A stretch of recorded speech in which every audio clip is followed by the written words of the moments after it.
নমস্কার, আমি সৌমেন আর আপনারা শুনছেন গল্পের জন্য। সকালে দাওয়ায় বসে মদন সারা গায়ে শীতের রোদের সেঁক খাচ্ছিল। হঠাৎ তার পায়ে খিঁচ ধরল ভীষণভাবে। একেবারে 7-7টা দিন তাঁত না চালিয়ে হাতে পায়ে কোমরে পিঠে কেমন আড়ষ্ট মতো বেতো ব্যথা ধরেছিল। তাতে আবার গাঁটে গাঁটে ঝিলিক মারা কামড়ানি। সুতো মেলে না, তাঁত চলে না, বিনা রোগে ব্যারাম ধরার মতো হদ্দ করে ফেলে। ঘন্টার পর ঘন্টা একটানা ধরা বাঁধা নরণচরণ তাঁত চালানোর কাজে তার অভাবে শরীরটা মিইয়ে ঝিমিয়ে ব্যথিয়ে ওঠে। দুদিনে ঘুম আসে না, মনটা টনটন করে এক ধরনের উদাস করা কষ্টে। সব যেন ফুরিয়ে গেছে। যাত্রা শুনতে গিয়ে নিমাই সন্ন্যাসী হয়ে বেরিয়ে যাবার সময় যেমন লাগে তেমনই ধারা কষ্ট, ঢের বেশি জোরালো আর অফুরন্ত। শরীর মনের ওসব উদ্বেগ সয়ে চুপচাপ থাকে মদন। যা সয় তা সইবে না কেন? সকালে উঠেই মা গেছে বউকে সঙ্গে নিয়ে বাবুদের বাড়ি। বাড়ির মেয়েদের ধরবে। বাবুর ছোট মেয়ের বিয়ে উপলক্ষে 2-1খানা ভালো মদন তাঁতির নাম করা বিশেষ রকম ভালো কাপড় বুনে দেওয়ার ফরমাস যদি আদায় করতে পারে। বাবুর বাড়ির বায়না পেলে সুতো অনায়াসে জোগাড় হয়ে যাবে বাবুদেরই কল্যাণে। বাড়িতে ছিল শুধু মদনের মাসি, তার আবার একটা হাত নুলো, শরীরটি প্যাঁকাটির মতো রোগা। মদনের হাউমাউ চিৎকার শুনে সে ছুটে আসে মদনের 2 বছরের ছেলেটাকে কোলে নিয়ে। সঙ্গে আসে মাসির 4 বছরের মেয়ে। মাসির কি ক্ষমতা আছে এক হাতে টেনে খিঁচ ধরা পা ঠিক করে দেয় মদনের? মাসিও চেঁচায়। মদনের চিৎকারে ভয় পেয়ে ছেলে মেয়ে দুটো আগেই গলা ফাটিয়ে কান্না জুড়েছিল। তখন রাস্তা থেকে ভুবন ঘোষাল এসে ব্যাপারটা বুঝেই গোলালির কাছে মদনের পা ধরে কয়েকটা হ্যাঁচকা টান দেয় আর উড়ুতে জোরে জোরে থাপ্পড় মারে। যন্ত্রণাটা সামালের মধ্যে আসে মদনের।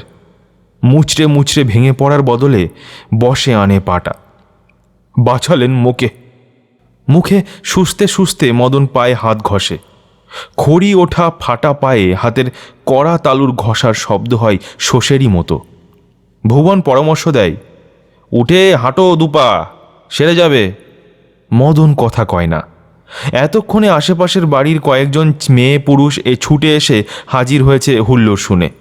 শুধু উদি আসেনি, প্রায় লাগাও কুড়ে থেকে। কয়েকটা কলা গাছের মোটে ফারাক মদন আর উদির কুঁড়ের মধ্যে। ঘর থেকেই সে তাঁতিপাড়ার মেয়ে পুরুষের পিত্তি জ্বালানো মিষ্টি গলায় চেঁচাচ্ছে, কি হলো গো, বলি কি হলো, হলোটা কি? ভুবন রাস্তা থেকে উঠে এলেও এটা জানা কথাই যে উদির কুঁড়ে থেকেই সে ডোবা ঘুরে রাস্তা হয়ে এসেছে। উদিই হয়তো তাড়া দিয়ে পাঠিয়েছে তাকে। 7 দিন তাঁত বন্ধ মদনের। বউটা তার 9 মাস পোয়াতি। না খেয়ে তার ঘরে পাছে কেউ মরে যায়, উদির এই ভাবনা হয়েছে। জানা গেছে কাল কিছু চাল আর ডাল সে চুপি চুপি দিয়েছে কাল মদনের বউকে। চুপি চুপি শুধিয়েছে মদনের মতিগতির কথা। সবার মতো মজুরি নিয়ে সাধারণ কাপড় বুনতে মন হয়েছে কিনা মদনের। কেঁদে উদিকে বলেছে মদনের বউ, না, এক গুয়েমি তার কাটেনি। পাড়ার যারা ছুটে এসেছিল ভুবনকে এখানে দেখে মুখের ভাব তাদের স্পষ্টই বদলে যায়। ইতিমধ্যে পিসি পিঁড়ি এনে বসতে দিয়েছিল ভুবনকে। বারবার সবাই তাকায় মদন আর ভুবনের দিকে, 2 চোখে স্পষ্ট জিজ্ঞাসা নিয়ে। সেও কি শেষে ভুবনের ব্যবস্থা মেনে নিল? রাজি হলো প্রায় বেগার খাটা মজুরি নিয়ে সস্তা ধুতি শাড়ি গামছা বুনে দিতে? মদন অস্বস্তি বোধ করে।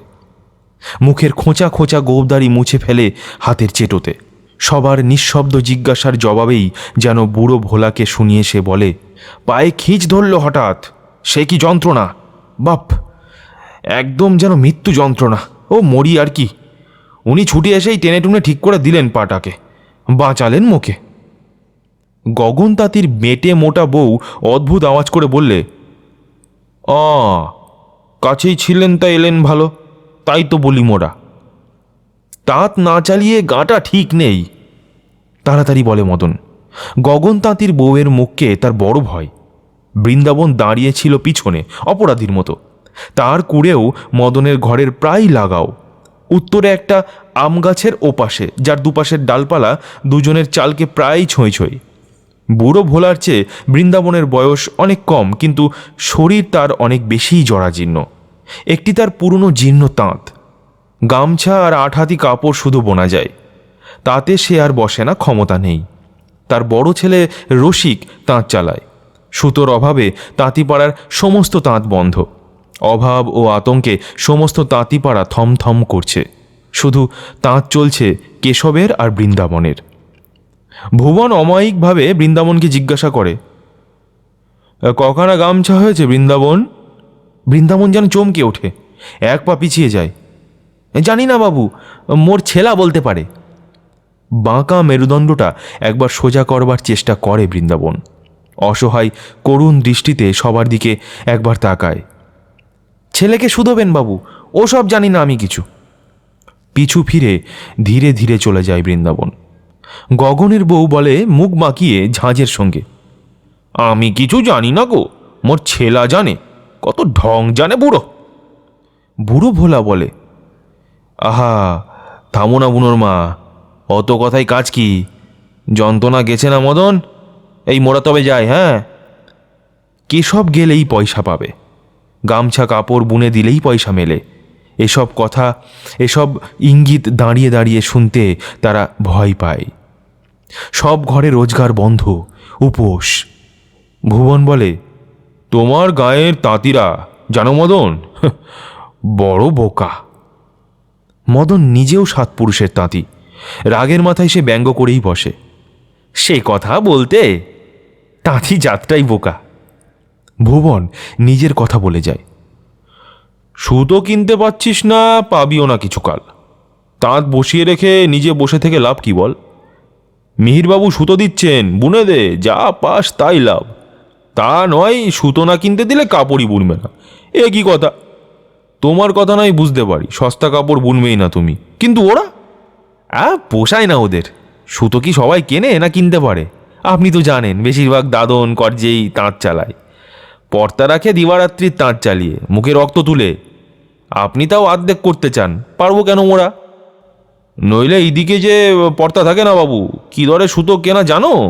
ভুবন আফসোসের শ্বাস ফেলে বলে, হ্যাঁ যাগ্গে, কি আর করা, কর্তাকে কত বলে তোমাদের জন্য সুতো বরাদ্দ করিয়েছিলাম, তোমরা না মানলে উপায় কি?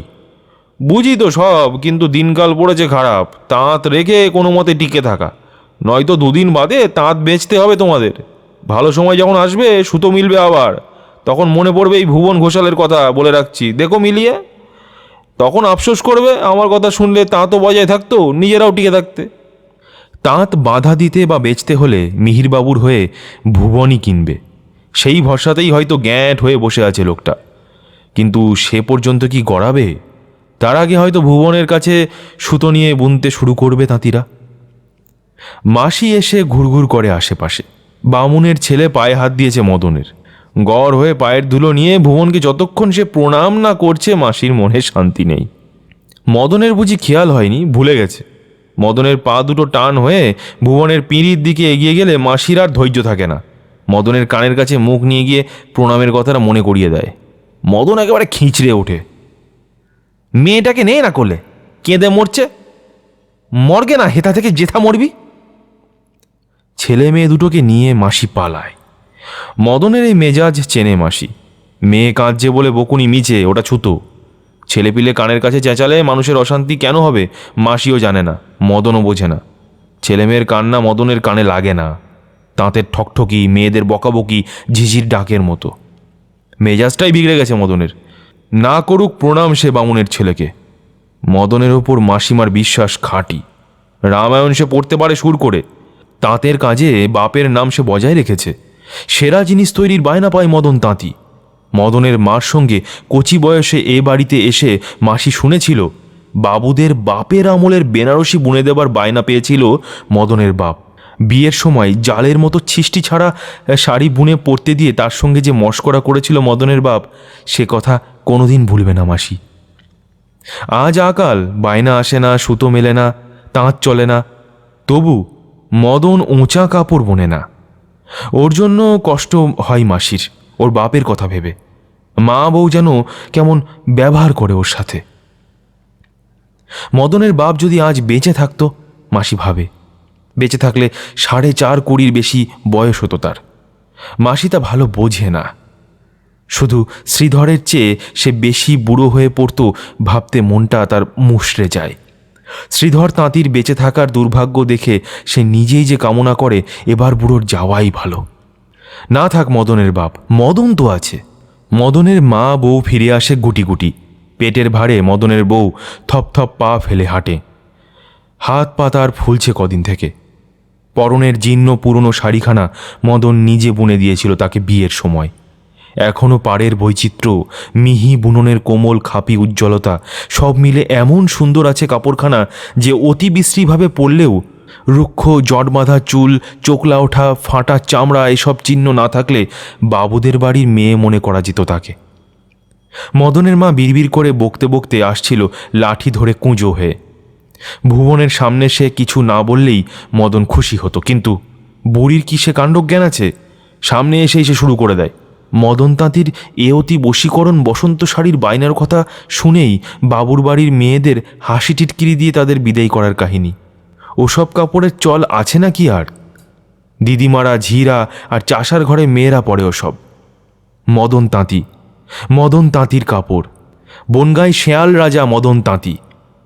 বলল ওসব কথা? পা গুটিয়ে সিধে হয় মদন। বেড়েছে, বড্ড বেড়েছে বাবুরা, অতি বার হয়েছে বাবুদের, মরবে এবার। দাওয়ায় উঠতে টোলে পড়বার উপক্রম করে মদনের বউ। খুঁটি ধরে সামলে নিয়ে ভিতরে চলে যায়। ভেতর থেকে তার উগ্র মন্তব্য আসে, এক পয়সার মুরদ নেই, কত কথা।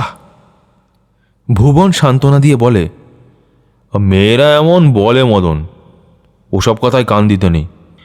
তা বলে বাবুদের বাড়ির মেয়েরাও বলে, তার মা বউ বলে, উদিও বলে, কিন্তু সব মেয়েরা বলে না। এই তাঁতিপাড়ার অনেক মেয়েই বলে না। মদন তাঁতিকে সামনে খাড়া করিয়ে তারা বরং ঝগড়া করে ঘরের পুরুষদের সঙ্গে। মদনও তাঁত বোনে, তারাও তাঁত বোনে, পায়ের ধুলোর যুগ্গি নয় তারা মদনের। এক আঙুল গোঁপদারির মধ্যে ভাঙা দাঁতের হাসি জাগিয়ে মদন শোনায় ভুবনকে।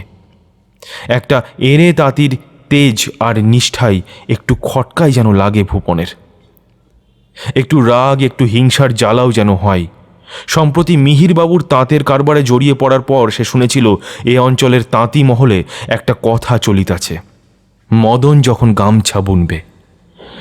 গোড়ার কথাটার মানে ভালো বোঝেনি, পরে টের পেয়েছিল সূর্য যখন পশ্চিমে উঠবে। এর বদলে ওই কথাটা এদিকে তাঁতিরা ব্যবহার করে।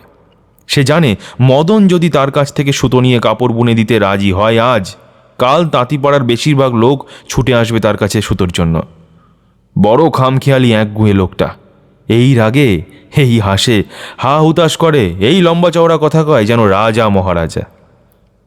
ওঠবার সময় ভুবনের মনে হয় ঘর থেকে যেন একটা গোঙানির আওয়াজ কানে এলো। তারপরেই মাসির গলা, ও মদন, দেখ সে বউ কেমন করছে। ভুবন গিয়ে ওদিকে পাঠিয়ে দেয় খবর নিতে। বেলা হয়েছে, তার বেরিয়ে পড়া দরকার, কাজ অনেক। কিন্তু মদনের ঘরের খবরটা না জেনে যেতেও পারে না। তেমন একটা বিপদ ঘাড়ে চাপলে মদন হয়তো ভাঙতে পারে। উদির জন্য অপেক্ষা করতে করতে সে বিরক্ত হয়ে ওঠে। ও ছুরির বড্ড বাড়াবাড়ি আছে সব বিষয়ে। খবর আনতে গিয়ে হয়তো সেবা করতেই লেগে গেছে মদনের বউয়ের। কি হয়েছে মদনের বউয়ের? কি হতে পারে? গুরুতর যদি কিছু হয়? উদি ফেরে অনেকক্ষণ পরে। অনেকটা পথ হেঁটে মদনের বউয়ের শরীরটা কেমন কেমন করছিল, একবার মূর্ছা গেছে। মনে হয়েছিল বুঝি ওই পর্যন্তই থাকবে, কিন্তু পরে মনে হচ্ছে প্রসব ব্যথাটাও উঠবে। পেশব হতে গেলে মরবে মাগিয়েবার। একবেলা এক মুঠো ভাত পায় না তো 3 বেলা উপোস। এমনই চলছে 2 মাস। গাল দিয়ে এলাম তাঁতিকে, মরণ হয় না। আখায় কাঠ গুঁজে নামানো হাঁড়িটা চাপিয়ে দেয়। বেটে আঁটো দেহটা পর্যন্ত তার পরিচয় দেয় দুর্জয় রাগের। বসাতে গিয়ে মাটির হাঁড়িটা যে ভাঙে না তাই আশ্চর্য। এখনো গেলে না যে? যাবো, আলিস্যে লাগছে। ভাত খাবে মোর রাধা ভাত? উদি আবদার জানায়। ভুবন রেগে বলে, তোর কথা বড় বিচ্ছিরি। মদন দাওয়ায় এসে বসেছে। উকি মেরে দেখে ডোবা ঘুরে রাস্তা হয়ে ভুবন আবার যায়। সকালের পিঁড়িটা সেইখানে পড়েছিল, তাতে জাঁকিয়ে বসে। কেমন আছে বউ? ব্যথা উঠেছে কম, রক্ত ভাঙছে বেশি। ব্যথা তেমন নয়, দুর্গা বুড়িকে আনতে গেছে। মদনের শান্ত নিশ্চিন্ত ভাব দেখে ভুবন রীতিমতো ভড়কে যায়। একটা বিড়ি ধরিয়ে ভেবে মদনকেও একটা বিড়ি দেয়। মদন বলে হঠাৎ, এ ভালো কিছু বোনান না, একটু দামি কিছু, এই সুতো নেই বুঝি? মনটা খুশি হয়ে ওঠে ভুবনের। সামান্য আছে, কিন্তু বেনারসি ছাড়া তুমি কি কিছু বুনবে? বেনারসি? বেনারসি না বোনা যেন তারই অপরাধ, তারই অধঃপতন। এমনি আফসোসের সঙ্গে বলে ওঠে মদন, বেনারসি জীবনে বুনিনি। 1 ঘন্টার মধ্যে সুতো এসে পড়ে। ভুবন লোক দিয়ে সুতো পৌঁছে দেয় মদনের ঘরে। সুতো দেখে কান্না আসে মদনের। এই সুতো দিয়ে তাকে ভালো কাপড়, দামি কাপড় বুনে দিতে হবে। এর চেয়ে কেশবের মতো গামছাই না হয় সে বুনতো। লোকে বলতো মদন তাঁতি গামছা বুনেছে দায়ে পড়ে, কিন্তু যা তা ওচা কাপড় বুনেনি। সকালে পায়ে যেমন খিঁচ ধরেছিল, তেমনিভাবে কি যেন টেনে ধরে তার বুকের মধ্যে। ট্যাকে গোঁজা দাদনের টাকা দুটো যেন ছ্যাঁকা দিতে থাকে চামড়ায়। কিন্তু এদিকে হাত না চালিয়ে চালিয়ে সর্বাঙ্গে আড়ষ্ট মতো ব্যথা, পেটে খিদেটা মরে মরে জাগছে বারবার। বউটা গোঙাচ্ছে একটানা। কি করবে মদন তাঁতি? সেদিন রাত্রি যখন গভীর হয়ে এসেছে, শীতের চাঁদের ম্লান আলোয় গা ঘুমিয়ে পড়েছে, চারদিক স্তব্ধ নিঝুম হয়ে আছে, মাঝে মাঝে কাছে ও দূরে কুকুর শেয়ালের ডাক ছাড়া। মদন তাঁতির তাঁত ঘরে শব্দ শুরু হলো, ঠকাঠক ঠকাঠক। খুব জোরে তাঁত চালিয়েছে মদন, শব্দ উঠছে জোরে। ওদির ঘরে তো বটেই, বৃন্দাবনের ঘরে পর্যন্ত শব্দ পৌঁছতে থাকে তার তাঁত চালানোর। ভুবন বলে আশ্চর্য হয়ে, এর মধ্যেই তাঁত চালালো? একা মানুষ কখন ঠিক করলো সব? ওদিও অবাক হয়ে গিয়েছিল। ও খাঁটি গুণী লোক, ও সব পারে, সেই বলে ভয়ে ও বিস্ময়ে কান পেতে থাকে। বুড়ো বৃন্দাবন ছেলেকে ডেকে বলে, এই মদন তাঁতি তাঁত চালায় নাকি রে? তাছাড়া কি আর? কেশব জবাব দেয় ঝাঁঝের সঙ্গে, রাত দুপুরে চুপে চুপে তাঁত চালাচ্ছেন, ঘাট শুধু মোদের বেলা। ভুবনের সুতো নাও হতে পারে। কার সুতো হবে? কার আছে সুতো ভুবন ছাড়া শুনি? মদনের তাঁত কখন থেমেছিল ওদি জানে না। ভোরে ঘুম ভেঙেই সে ছুটে যায় মদনের কাছে। মদনকে ডেকে তুলে সাগ্রহে বলে, এই কতটা বুনলে তাঁতি? আয় দেখবি। মদন তাকে নিয়ে যায় তাঁত ঘরে। ফাঁকা শূন্য তাঁত দেখে থ বনে থাকে ওদি। সুতোর বান্ডিল যেমন ছিল তেমনই পড়ে আছে। সুতো মদন ওদির হাতে তুলে দেয়, টাকা দুটোও দেয়, বলে, নিয়ে যা, ফিরে দেগা ভুবনবাবুকে, বলিস মদন তাঁতি যেদিন গামছা বুনবে। একটু বেলা হতে তাঁতিপাড়ার অর্ধেক মেয়ে পুরুষ দল বেঁধে মদনের ঘরের দাওয়ায় সামনে এসে দাঁড়ায়। মুখ দেখলেই বোঝা যায় তাদের মনের অবস্থা। রোষে ক্ষোভে কারো চোখে জল এসে পড়বার উপক্রম হয়েছে। গগন তাঁতির বউটা পর্যন্ত নির্বাক হয়ে গেছে। বুড়ো ভোলা শুধোই, ভুবনের ঠে নাকি সুতো নিয়েছ মদন? তাঁত চালিয়েছ দুপুর রাতে শুনছি। দেখে এসো তাঁত। তাঁত চালাওনি রাতে? চালিয়েছি, খালি তাঁত। তাঁত না চালিয়ে খিঁচ ধরল পায়ে বাতে, তাই খালি তাঁত চালালাম একটু। ভুবনের সুতো নিয়ে তাঁত বুনবো? বেইমানি করবো তোমাদের সাথে কথা দিয়ে? মদন তাঁতি যেদিন কথার খেলাপ করবে। মদন হঠাৎ থেমে যায়।